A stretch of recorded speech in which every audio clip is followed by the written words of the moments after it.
the agenda.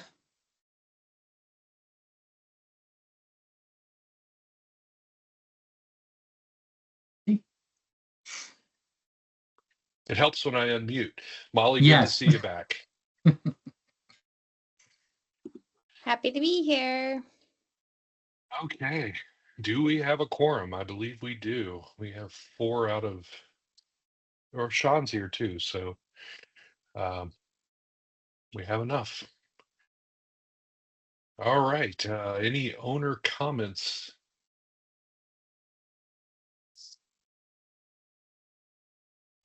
Andrew, you just joined us at the owner comments section. Do you have a comment you would like to make? No. Can you hear me okay? Yes. I can hear you just fine.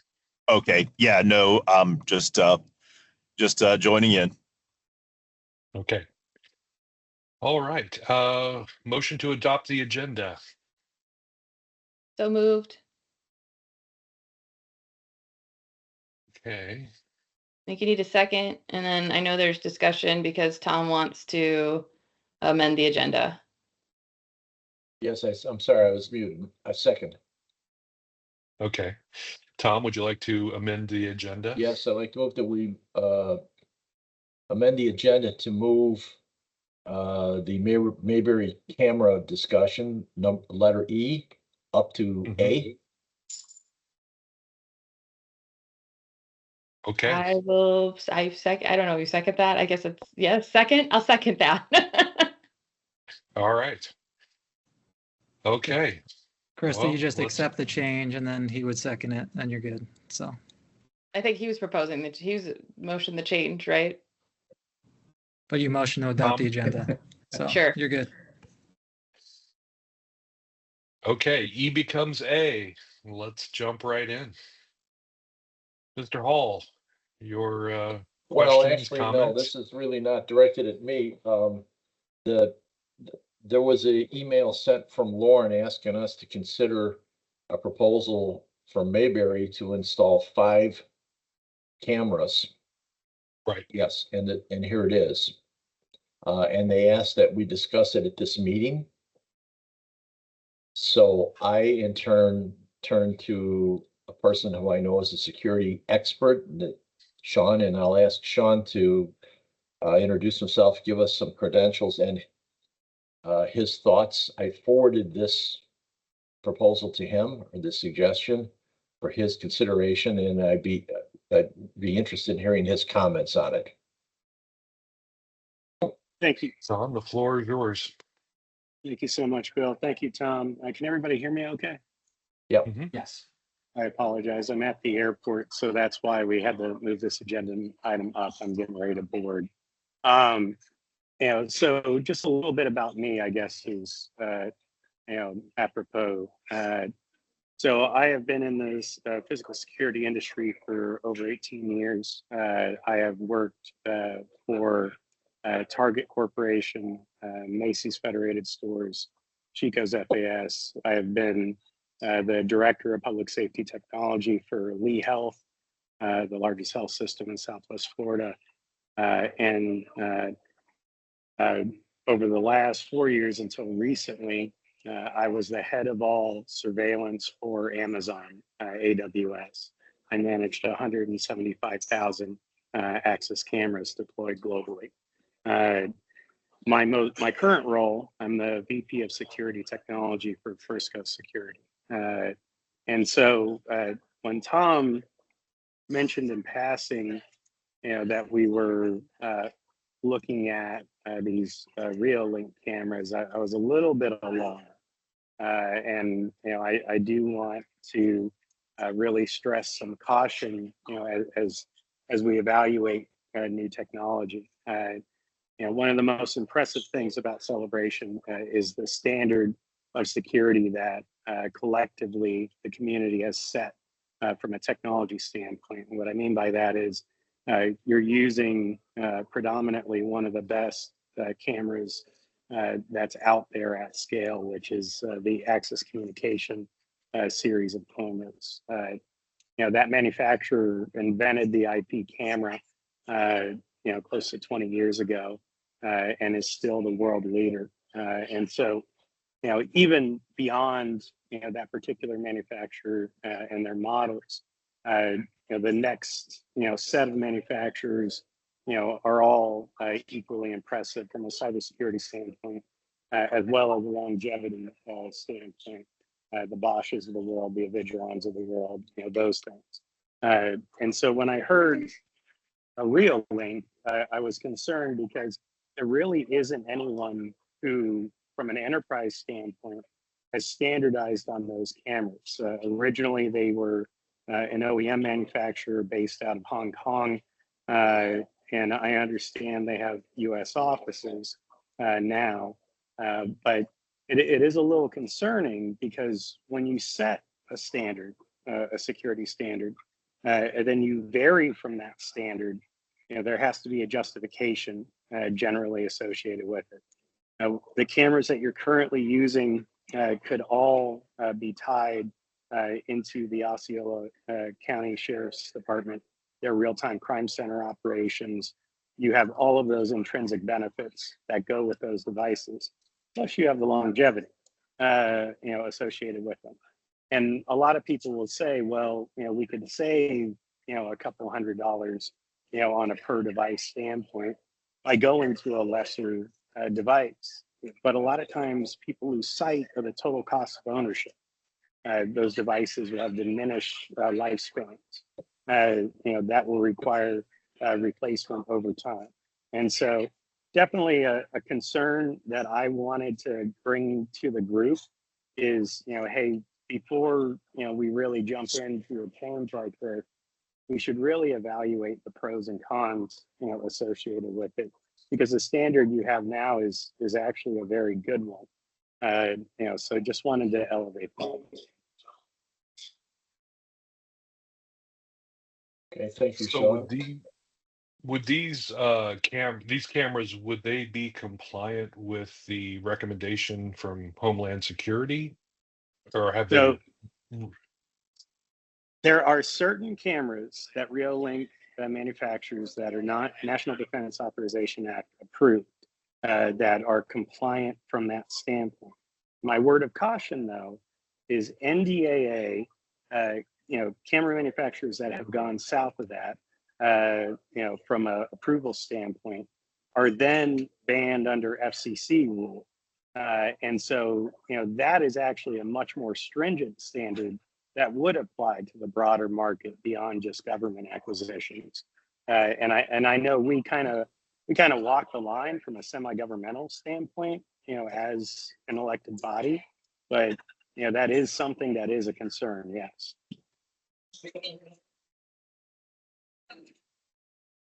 Now, for the understanding, just to make sure we don't deviate, we are not changing our cameras. These 5 cameras belong to Mayberry. They're the ones that will be monitoring them.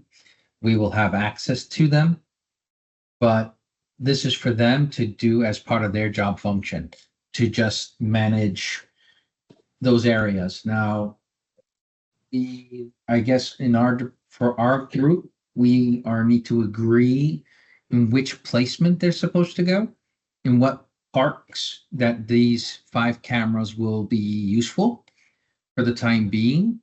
They are not to be replaced by us. These are 5 cameras that we get from Mayberry directly for free, since they do not have access to our cameras.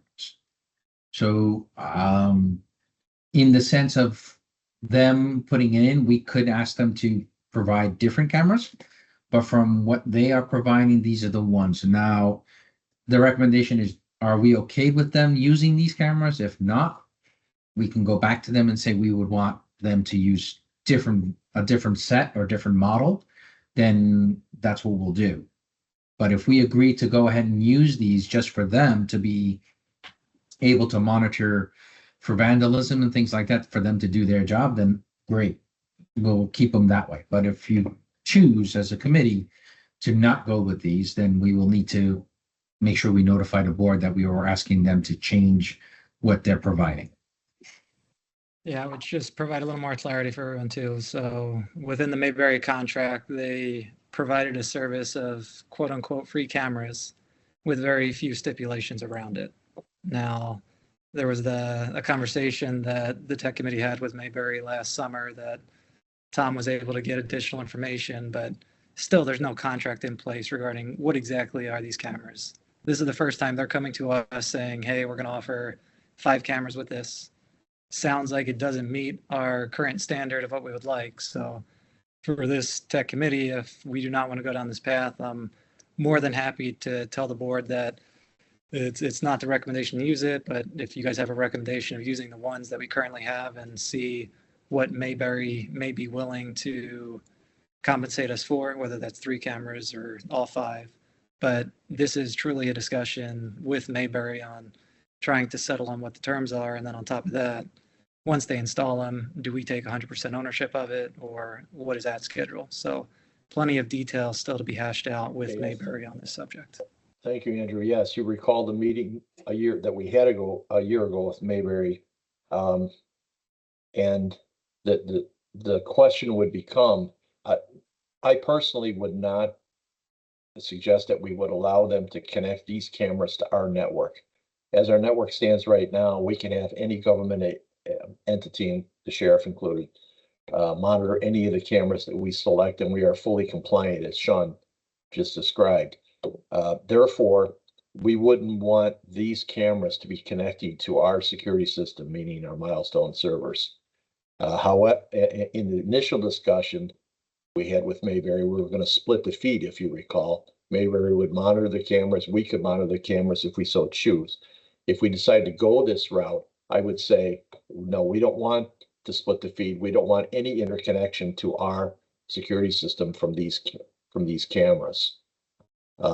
So, I mean, that would be my proposal. Alternatively, I would, as we said then, we have no vested interest in Axis or any other vendor. We're not part of them. We're not promoting them. My suggestion would be, as we said to Mayberry, that we go to the NDAA 889 list of approved vendors, like Bosch, as he mentioned, Avigilon. There's plenty of approved vendors on there that they could use, which we know are government approved for entities like ourselves, if we want to connect to a government network. So I say, Mayberry, if you want to use these cameras, go ahead. That's fine. Put them up. We're not connecting to them. We're not monitoring them. It's a standalone system on their own network. They're not connected to our network. If you want to connect to our network, which we would like, I'm thinking, then go to either show us the NDAA 889 approval for these cameras, or go to the approved list and select a camera from that list of approved vendors, and then we'd be more than willing to connect them to our network. So that would be my suggestion. And Tom, I apologize. I'm going to make one point, and then I have to go up to the gate. My other point of caution is I would like to know what their cybersecurity standards are, what their access control standards are from a digital standpoint. Who are they giving access to those video feeds for those cameras from our parks, and why? And how is that governed? How do we make sure that nobody nefarious is using those feeds for something they shouldn't be? Because when we invite a third party, even when we're saying, hey, this is your hardware, well, it's still our site. It's still our environment. And so I would really like to know what their cyber governance looks like, how they control who has access to that, and why. And then that's something that we look at proactively on an ongoing basis about how they're being utilized, who's connecting to them. Because if somebody is using those camera feeds for something nefarious, it ultimately is a reflection on us as a community.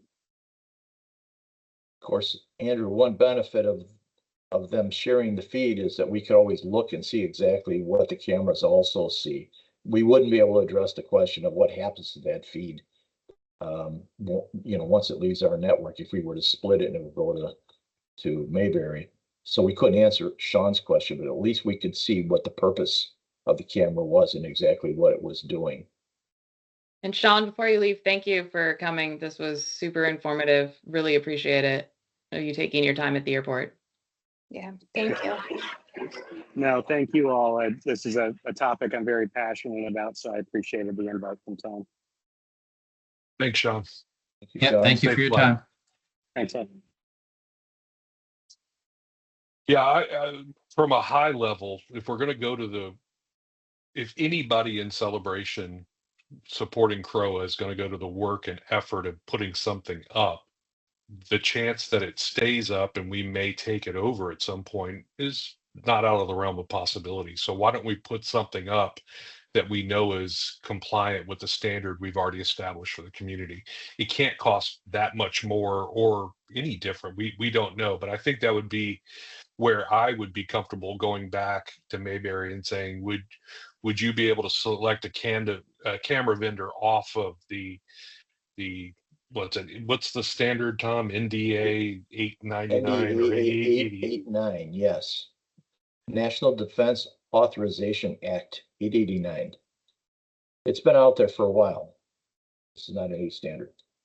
I mean, And if on we're that going to point all, too, Bill, like the fact that if it's here, we're gonna end up with it. So I would question what the end of it, if they decide to do their own, we do their own thing where it's their cameras, they do like, I don't know that we would want to take ownership of another non-standard technology. Let them take care of taking it with them when they're done. Yeah, Andrew, that's what do you agreeable. think about this? Andrew, what do you think about this discussion? Andrew Tagancic. I mean, two ways it sounds like, right? It's either you get what you pay for and they're doing this free service and you put it up and they're siloed by themselves. But I feel like that causes its own risk to the community that maybe we don't need to take on. But on the other side, we have a certain camera standard and either match it or do better.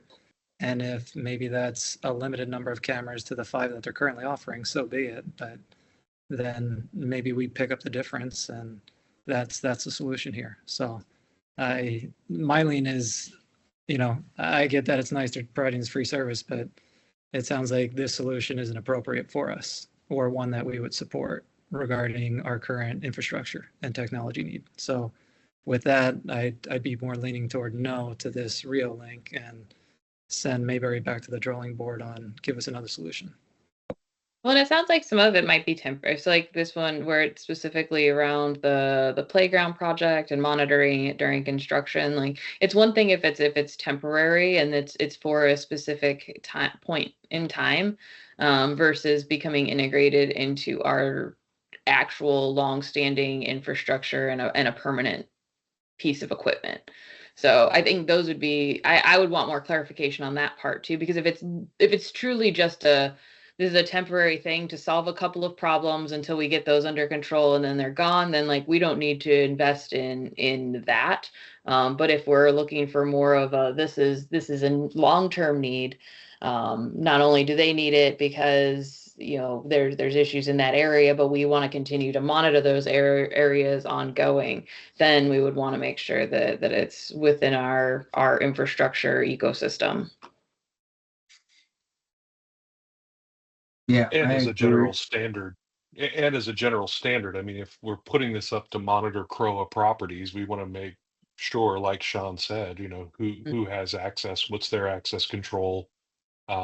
Even if it's temporary, it's still monitoring our private property as a HOA. So I think a little more clarification, and if they can tighten up the standard to use an approved camera vendor, then I think that would be good.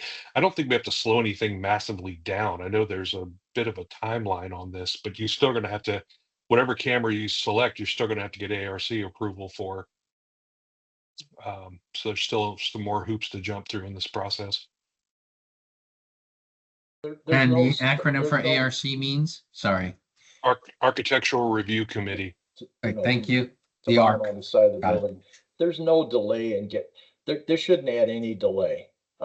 If if Andrew could go back and talk to Mayberry and they said, hey, you know what, guys, great, we'll use Axis, we'll use the Vigilon, we'll use one of the standard cameras, that we can have those cameras in 2 days.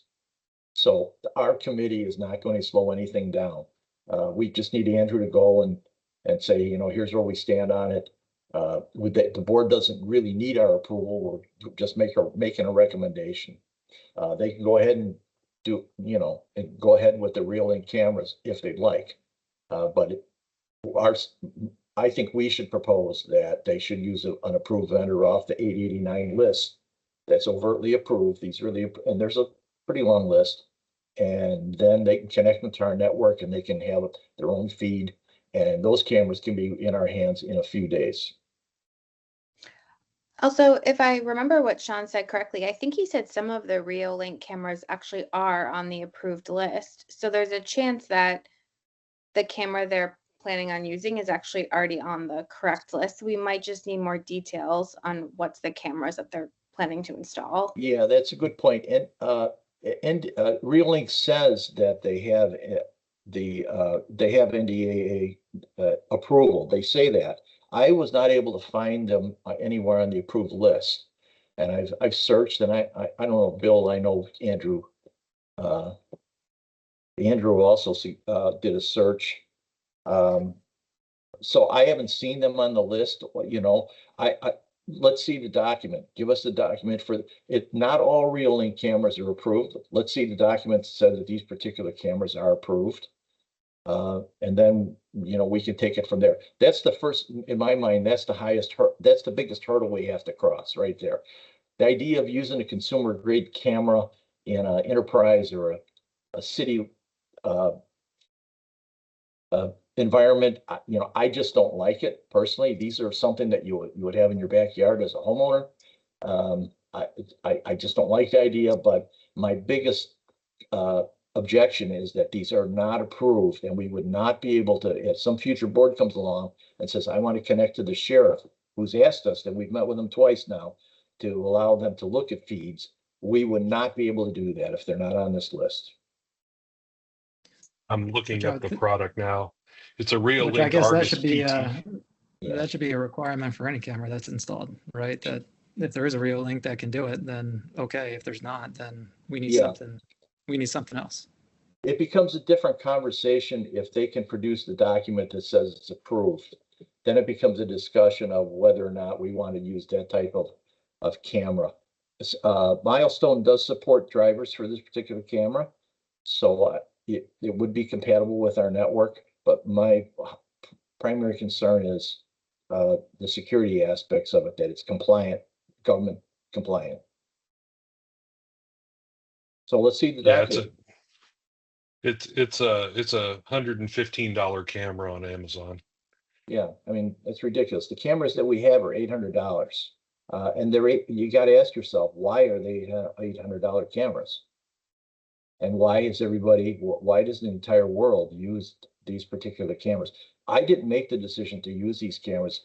Crowa, at great expense, took out all of their Hikvision cameras to the tune of over 100 cameras at $800 a piece back in 2018 or 19 to convert over to Axis as a result of this Department of Commerce edict. It came out of the Department of Commerce before it went to the SEC.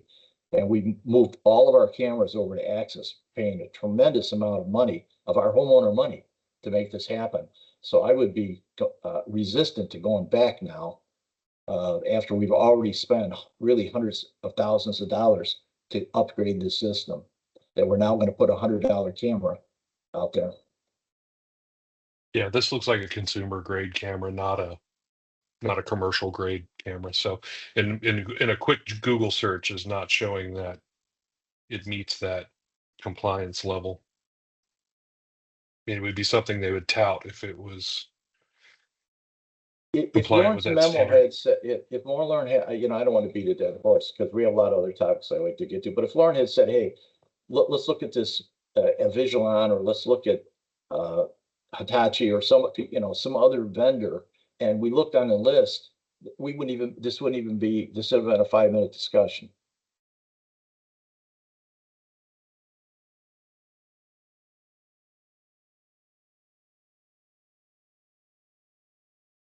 Okay. So Andrew, you've heard the conversation, and we can respond back to Lauren and to speak to Mayberry about finding a Yeah, I guess, compliant camera. Dom, is that you that would reach out to Mayberry, or is that Lauren? I believe that's part of Lauren. I think that's Lauren. But yeah, I'll message her today as soon as we're done. Let her know. Okay, yeah, I'll shoot a message and I'll CC the tech committee. So that's documented on what we're looking for. Yeah. Okay. Well, let's bring the agenda back up and move on to the next topic. Let's see. Gallagher training. As you all probably saw, you got your emails. Well, Mhm. the members who are getting it, gotten their emails. You can start training on that. Apologies for it taking so long. We've had a lot of other operational things that had to take priority. But yeah, that training is going forward. That's pretty much it.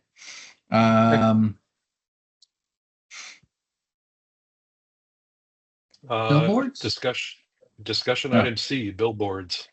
Well, I guess just Yes. on that Gallagher training, was there any expansion of testing the system with the various committees?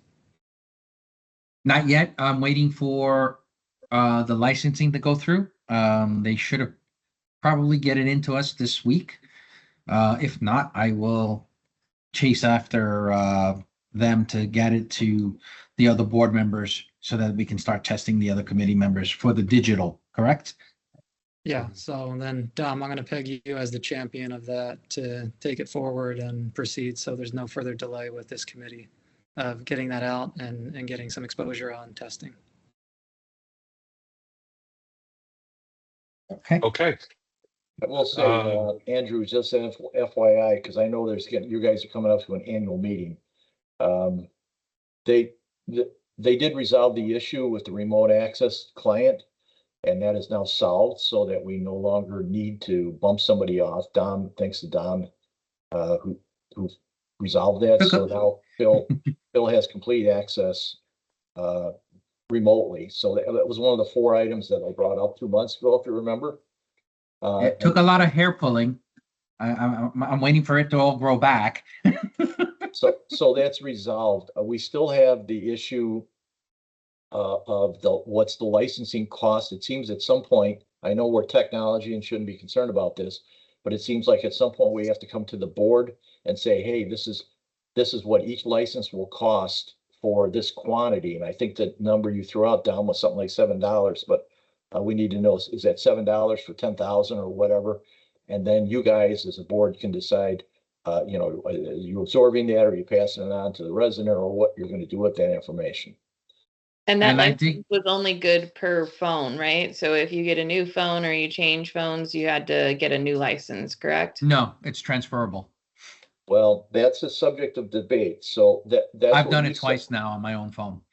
Okay, that's not what they told us. And that would be great, because we would certainly like the license to transfer and not be attached to a specific phone. And if that's the case, great. You've actually moved your license to a different phone without using another license? Yep, you can delete this. So because you're able to use it to give it to new tenants or new homeowners. So the people who leave, we deactivate their IDs and then we reissue it out to someone else. Okay. It gets new coding and new backend stuff that, security Okay, well, wise. that's excellent. I think that was a major liability previously, that we can transfer the license. Yeah. So we need to know what the cost is, and we need to get this thing rolled out. I asked for something, Andrew, on the walkthrough that I honestly don't think I'll ever get, and that's the error rate. How many times you're gonna swipe your phone and it's not going to work? During the walkthrough, Dom can tell you, it happened to me. It happened. It happened to Even Bill. to me. It happens to you. It happened to Bill McFadden. And then we have to decide, is that an acceptable rate? My guess is we'll never get that data. So you'll have to make a judgment call. You just want to go with it or not. Yeah, I mean, in all honesty, I think one piece of it is we just spent tens of thousands of dollars with Gallagher to get this system in place. So what is our license count? And is it truly one-time fees, or is there another payment that needs to be existing? So yeah, if you so can that find I that out cleared up for further- you, Andrew. I did clear Go up, there is 2 licensing agreements. One was the license for the credential that goes to your mobile phone. Then there's an MSA license that gets renewed every year. That is a support license. So I threw the question back at them saying, well, I'm the support. Gallagher's the support for the server, and I'm the support for the ID. Why would I want to pay you to support me to fix my ID on a phone? And he said, well, the ID is, the credential is yours from now until the day you guys get rid of Gallagher. So as long as you keep Gallagher, the credential is yours. The only thing is the support behind it will be only for the first year that you use it. And beyond that, you have to pay for the support for it every year beyond that. I told them, well, that should be explained to the board when that happened so that they understood that. And I said, well, we don't want to pay that because you're asking us to pay now an extra $3 per license per year. So, I mean, at the grand scheme of things, if you think about it, $3 broken down into 12 months isn't much. But again, that's something that ends up getting added that you weren't expecting. So I told him that, and he said, that's fine. We can just go back to Gallagher and tell them that we want the 18,000 credentials that you requested, but without the MSA portion. So if you guys are in agreement with that, or if you want more details, I will request more details for that. Once I understood that, I said, okay, no, then leave it the way we originally explained, was explained to the board over a year ago. Leave it at that. And I will talk to the board, the committee, to find out if they want more information on it and see if it's even valid for us to even think about getting the MSA portion. Okay, yeah, that's good. And Bill's like, I understand that because Yeah, yeah, that was circular to me. So Yeah. bottom line is we want cheap keys that last and we don't have to pay over and over again. Does that sum it Yep. up pretty nicely? yes. Okay. Okay. And so that's the one side. And the Uh, other piece would just be rollout to what Tom was saying, right? I mean, do we do a 1 month trial here of expanding the network to test it, and then we roll it out in March, right? We paid for something and we're not using it yet. So where is that standpoint of, you know what? Yeah, there's going to be some bugs through the whole process, but we need to make that, Well, we haven't I paid guess, for it decision yet. sooner than later to just say, roll it out and use it. And we still have our old cards. You'll have the new ability to use it. So we have some coverage while we work through this rollout. Yeah, I mean, we haven't paid for it yet. So we only paid for the cards that we currently have. The digital cards, I mean. So We those paid for all the credentials- Gallagher installation. Well, yes, that's different. Yes, you're talking about the whole system. Yes, that we paid for that. But the digital portion comes as an addition, but it's included in the system. You just need to buy credentials to be able to use it as part of that system. So yeah, we So in the end, can. it's going to be about cost and communication with the first group of beta testers that help us out on other committees. We need to ask them to keep track of if they see any errors, to expect potential for errors. Just like whenever I go check into a hotel, sometimes the card I get at the front desk when I get to my room doesn't swipe and work and I have to go back to the front desk. There will be times like that. In this case, at least all of our users will have their physical card as a backup during the test. I know Yep. for me, I'm not seeing massive errors and I use it 7 or 8 times a week at the Clubhouse store, and it's been working very well for me. So I know I'm not a normal user, but so far it's been good. Okay. Yeah, in my experience, I haven't had a failed issue yet in any door that I tried. So it seems to be functioning for the most part. Well, we got 22 minutes to get through some pretty big topics. So, Yeah. let's- Billboards. So billboards, the rec team and the comms committee brought up to me on Friday that they would like to try to get rid of these old-fashioned boards that we use to display bills. And since we are a community of technology, they wanted us to come up with something that we can do. On the operational side, we did something for one of the TVs up in Lakeside and at Island Village, we use the unified display tool that actually does the digital displays. So we put that into practice, into play, and it's working pretty well. At the Island Village, Lakeside will be active Thursday or Friday as soon as we get the keys back from maintenance, who has the keys to the door, so we can get into it, into the TV. Once we get that, we can have it displayed there as well, and it makes it easier for the comms team and the Kanoa marketing person accessing the device and changing up ads and adding Kanoa and Croa information throughout, and it constantly changes, and you can schedule it and you can do whatever you like with it, and it's on our network, and it's easy to manage since everything is on Unify. Yes, Krista. And is this the outside ones we're talking about, like the one where they put the actual, like the letters out there at town hall, or are we talking about these are more the Good TV? question. If you've gone to like every amenity, you have that little poster board area where they have a display with the two On the glass doors. Is it exterior of the buildings or is it interior to the buildings? Let me see. The few that I've seen, one is right by the pool area when you walk into the pool at Lakeside, or actually on the opposite side of the building, where the Jones room is at Lakeside. And then at Island Village, it's right inside the pool. It's just a small little window that you can post bills on, and they lock it up. And so what they do is I've asked my other teammates to come back and give me costing, the hours that they spend to change the bills every time that there's a new post that needs to go out, how often they go, so that we can find out how much it's actually costing us in time to change a communication every time something changes.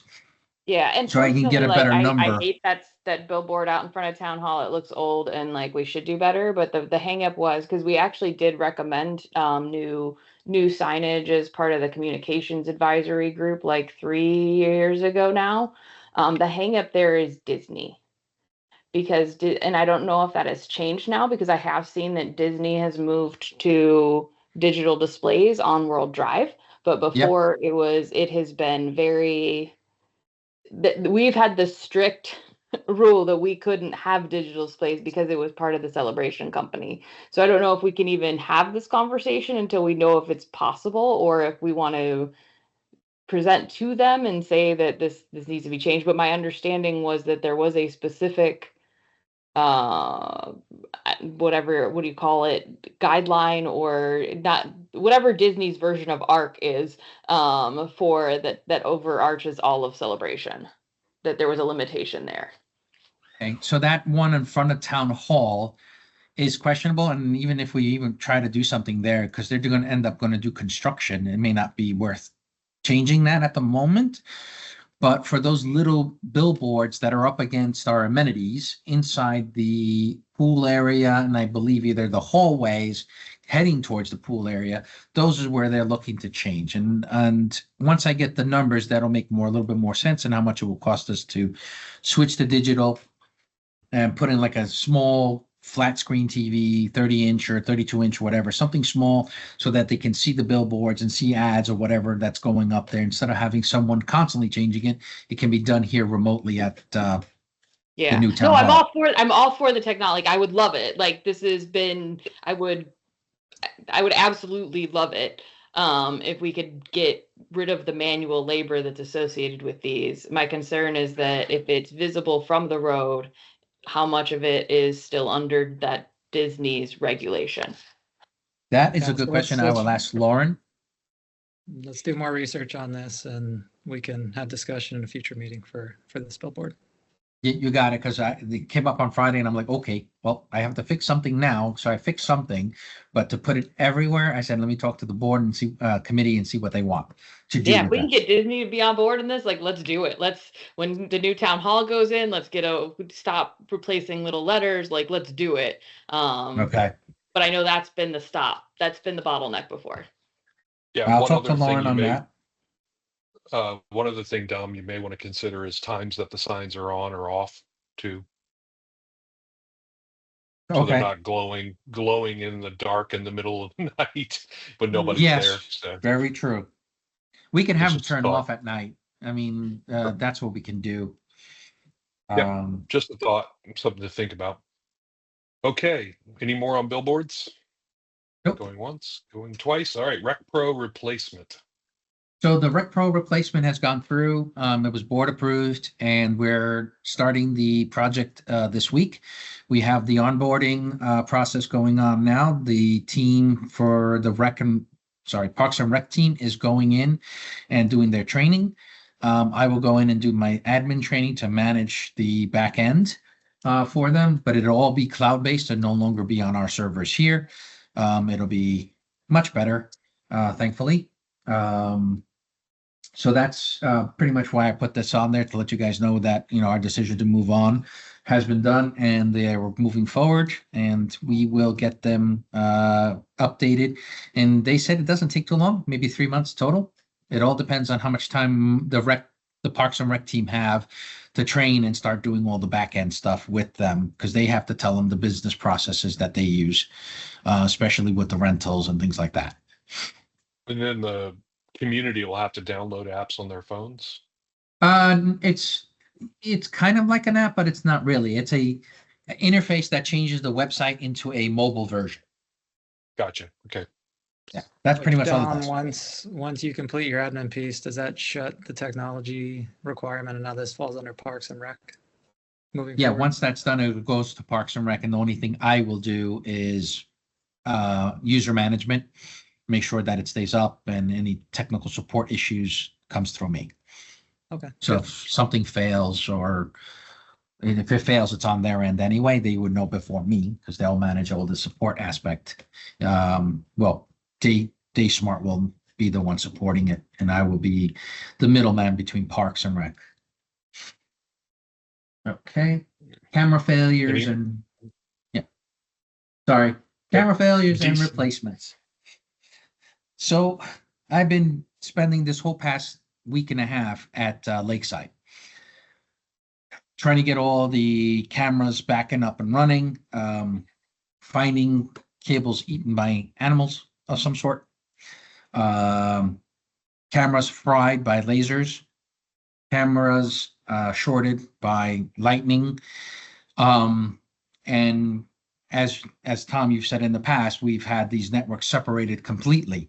Now I understand how they did it, at Lakeside at least, due to the fact that they have some big antenna sticking at the side of the building. Behind that antenna is the actual access point that separates the two different products from Unify and Unify's ISP system for the cameras. So I finally figured that out, and I will fix that. But I've been spending this past week trying to sort and fix the cameras. So I went out to put in a quote for all the access cameras, and it came out to about 10 to 15 grand to replace. Plus the networking equipment that blew at the same time due to lightning strike or just waterlog over the years. So some of that stuff is really old. So I bought all new Unify networking equipment, merging the two networks into one, but VLANing them out to keep them separate and secure. But we also ended up buying Unify cameras due to the costing to save. It was kind of like a no-brainer at the same time. I couldn't get all the access cameras today. I was able to find 1 or 2 access cameras, and then I would have to wait 3 months for an access camera to come in. So we couldn't be blank. In the sense of Unify working with Milestone, It does. So we're able to put the Unify cameras on two different systems, on Unify and on the Milestone servers, with a bit of configuration, and then it'll work as if they were on the Milestone server directly. That'll save us in that aspect. I know you are asking for them to be NDAA compliant. Currently, Unify isn't, but I believe they're on the specs to eventually get on there soon. They are an American-made company. They're growing and they're becoming more popular, and we all use them in our homes. So that it was a quick fix. If we want to move them back to Unify, back to Access, I can always use those cameras as spare parts and get this Access cameras back on. But for the time being, I needed something to fix the 9 cameras that are not working at Lakeside. So we have physically 9 cameras broken that were done by either animal, child, or whatnot. And so that's all I can say at this point for this. Hope it is not stepping on anyone's toes on that, but I had to keep the operation going and the safety of the kids and residents. Well, the only thing I would say about what was, yeah. Well, Unify is Chinese.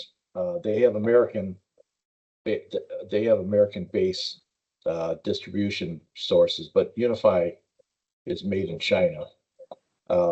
Not that there's specifically, I'm not an anti-Chinese guy or anything like that. They do not appear on the list. They're not on the 889 list. And while Milestone might work with Unify, I would need to give a little background to people that are on the call that are on this conference to understand the difference. Each camera has its own protocol that it communicates back to the server with, and those are proprietary protocols. But then there's a generic standard called ONVIF, ONVIF. That's a standard video interface, a world standard. Mm-hmm. So my guess is that when you say that Unify works with Milestone, it's working through the ONVIF interface, and that interface does not support the unique features that we use at some locations. For example, the object analytics for human detection, people counters, line crossing, people that hang out in particular areas for a certain amount of time. It's not going to support those features. Now, Lakeside happens to be one of the places where we were using, if you recall the incident that we had inside the playground there, where we had some graffiti, some objectionable graffiti on the sidewalk. We were using the object analytics on the Axis camera to highlight those particular areas. You can't just use motion detection. There's moths, there's animals, cats, raccoons, all kinds of things triggering these alerts, and we would be getting alerts all night long. So we actually have to use an intelligent camera which has object analytics on the camera, and then be able to communicate that back to our server to alert on specific occurrences. For example, Yeah, those are the cameras I got, the AI cameras. Okay, so they may have, Unify may support that, but the protocol that communicates back to Milestone doesn't. At least if it does, I'm not aware. I looked in the Milestone drivers and did not see Unify anywhere in there, and I did a web search. And the only way I found that they've been able to do it is either use them as ONVIF cameras or to use them through the Protect interface, on the Dream Machine. So personally, this is something that I wouldn't do. I'm just a committee member making a recommendation. I would not be using a Unify camera on the security system that we have for the very same, we're having the same discussion we just had a few minutes ago on Reolink. So, go ahead and, the board can do what they want. I just think it's a bad practice. I wouldn't do it. So Dom, would you say that the camera replacement was in kind or an inferior replacement? Well, I mean, it all in the technical aspect for me, it depends on the person's view. From my view, the system I guess I'll put it this way. does the camera, it does right, it does is- everything that we are looking for, because the Protect system can do the same as the same product. But if we're going to keep it as standard, I agree with Tom. This was not a knee-jerk reaction, but a fast response to getting something working and not being able to get the cameras in time. I chose to go ahead and get these cameras instead. Do these And what was the cameras cost put of us the in 9 cameras? jeopardy for, sorry. Do these cameras put us in jeopardy for not being able to work with law enforcement? Because that was one of the big things you just mentioned previously, was that we need of a certain level in order to interface with the law enforcement. The law all enforcement of- would they would go into the system, but they would come in through our Milestone servers. So they wouldn't be talking to the cameras directly, because I wouldn't, government or non-government, I wouldn't want them free roaming our systems, like if they have free rights to go everywhere. Government or not, I don't trust that many people. But I would have it so as long as it's connecting to the Milestone server, they should be able to see what they need to for the time being. Obviously, we can get the access ones, and once we get them, we can replace them with the Yes, I access think cameras. I think my recommendation would be to replace them as soon as we can with compliant cameras that are on the approved list. I understand fixing something in a pinch, and while I'm a big fan of Unify products myself, there's a reason there's a standard we're trying to adhere to. So with all effort, if we can get the cameras replaced, we should. Would be my recommendation to the board. Okay. Yeah, I agree with that recommendation. I 100% agree. We should be using cameras that are on the 889 list. If you read I actually have it, you guys can't see it, but I'm looking at it myself. No entity of the system can be a component that is not on the approved list. So, while I agree with what Dom said, that just putting a firewall in there, which is exactly what we're doing at Arson Park, should be good enough. That's not what it says in the regulation. So I agree with what Bill just said, that at the celebration level, at the Kroll level, we should be government compliant, even though we're not obligated to be. Okay. Dom, for the cameras, how much was the cost of that replacement that you guys did? It was under cameras alone, I think it was like 3,000, and then the networking equipment was another almost 3. Okay.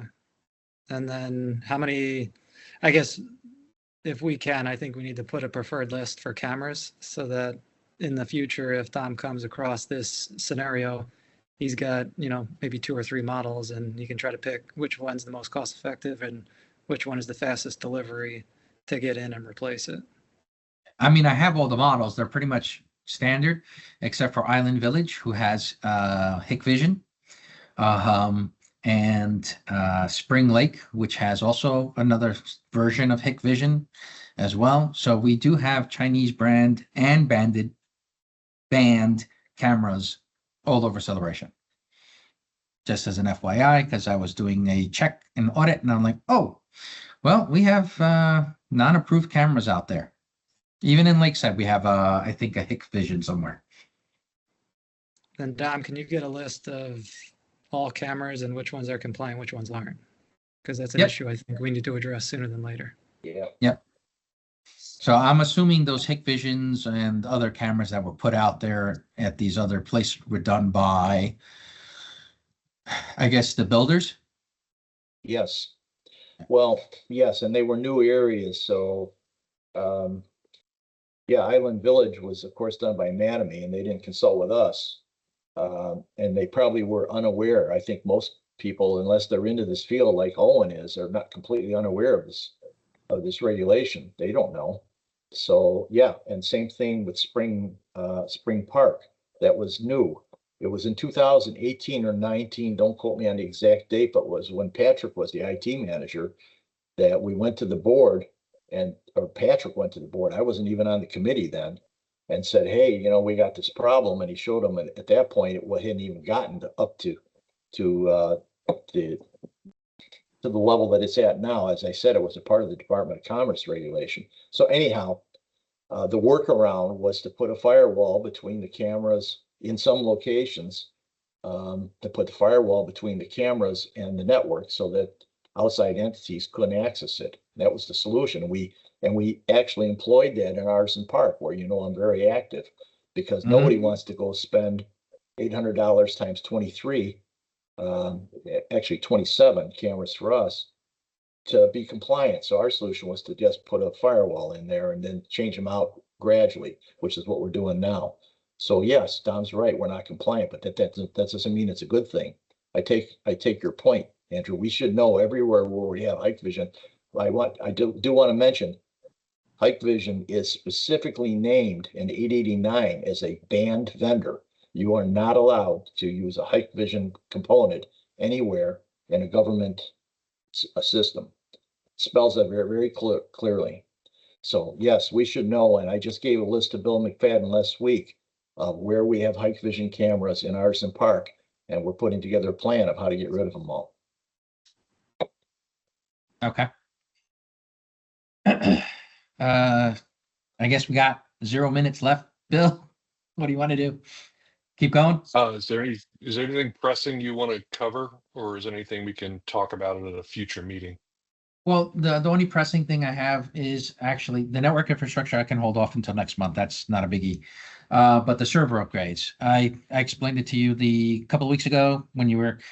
My big worry is these guys are about 10 years old, 15 years old servers. We have a lot of resident data sitting on one of our older NAS drives, and I bought recently, immediately realizing how old these things were, and I put in a new NAS drive to do backups currently.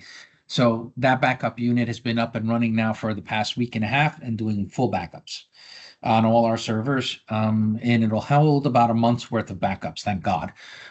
So that was my fast knee-jerk reaction when I kept seeing things starting to fail.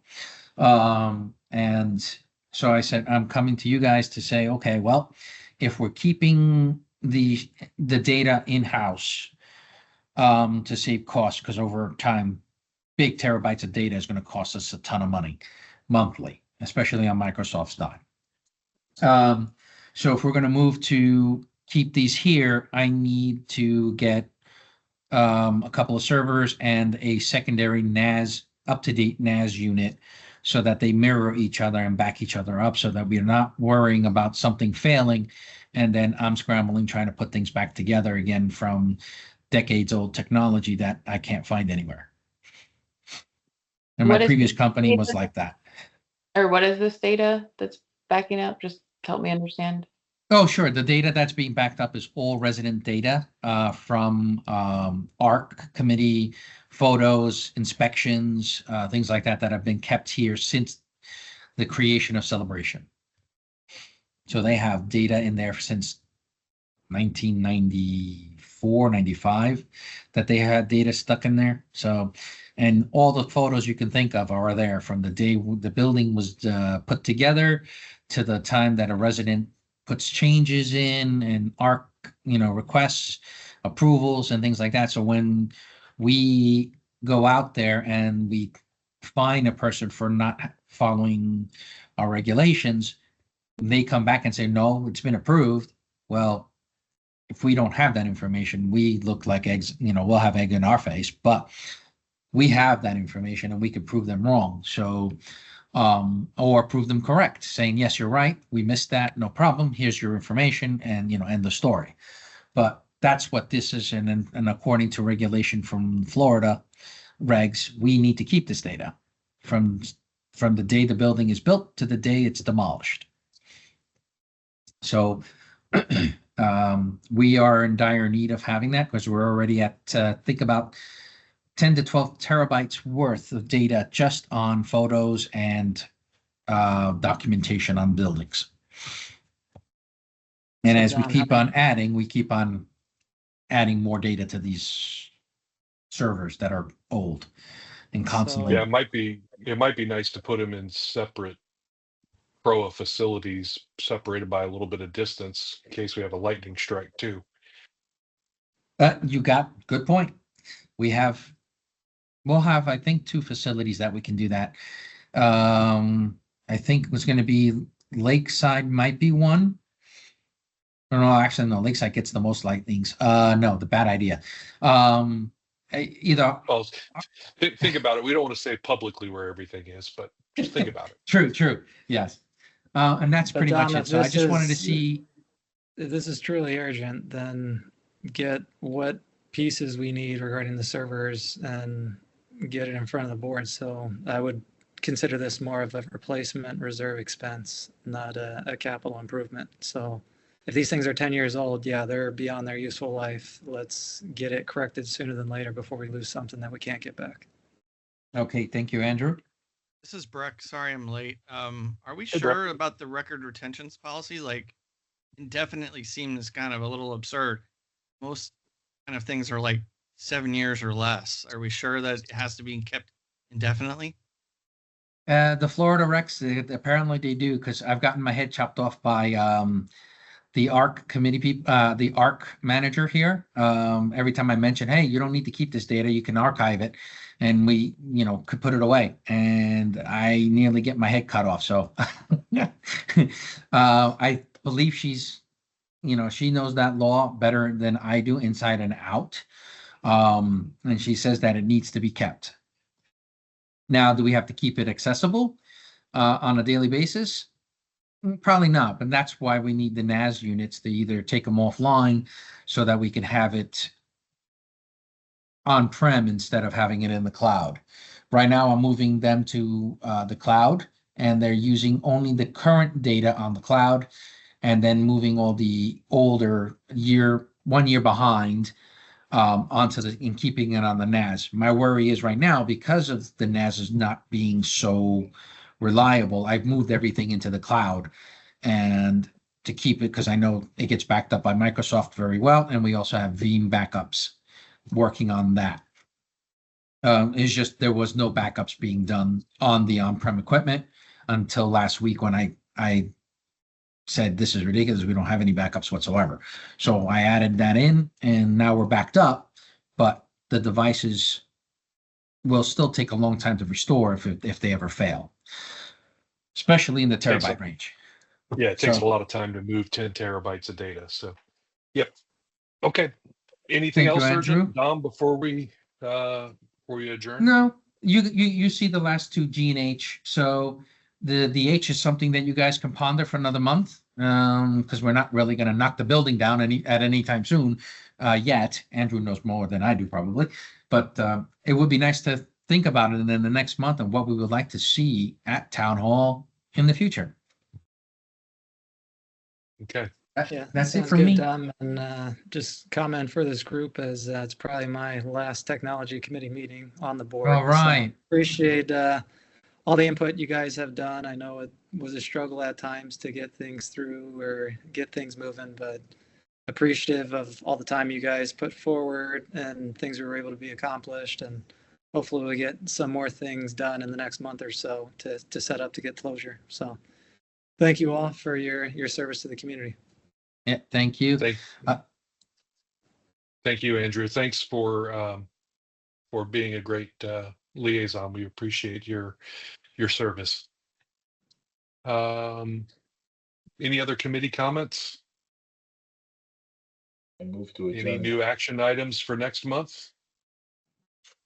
I just Yeah, wanted new to, technology for Town Oh, Hall. sorry. sorry, just wanted to Okay. call that Krista had said something in the chat. Just wanted to make sure you saw it about the town hall yeah. technology. Makes sense. Set up a workshop. Yeah, it'd be fun. That, I I was like that thinking idea. like then we're not having like 17 other topics, and we can really just focus on like what are the needs, what makes the most sense, and potentially get someone from the master planning to talk about what their plans are for the building, so we know what kind of things we're talking about. Okay, Great.